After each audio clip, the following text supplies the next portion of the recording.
কেন্দ্রীয় সরকারের অ্যাকশন দেখে আমার মনে হয়েছে যে কেন্দ্রীয় সরকার পশ্চিমবঙ্গের এই যে পরিস্থিতি তাকে বদল করতে চায় না।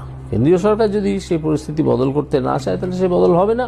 আমার উদ্দেশ্য ছিল মমতা ব্যানার্জিকে এখান থেকে সরিয়ে দেওয়ার সব রকমের ব্যবস্থা করা হবে।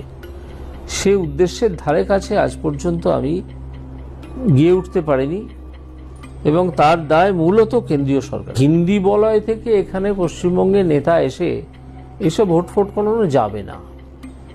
তার কারণ পশ্চিমবঙ্গের মানুষের মন মেজাজ, তাদের অভিমান, এসব দিল্লিওয়ালা নেতারা বোঝেন না। পশ্চিমবঙ্গের মানুষ, তাদের চিন্তাভাবনা এটা বাকি ভারতের, উত্তর ভারতের সঙ্গে অন্তত মিলবে না। তো সেখান থেকে নেতা পাঠিয়ে পশ্চিমবঙ্গে ভোট করিয়ে জিতিয়ে বেরিয়ে যাব, এটা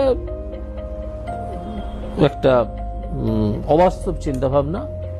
এসব করে কিছু হবে।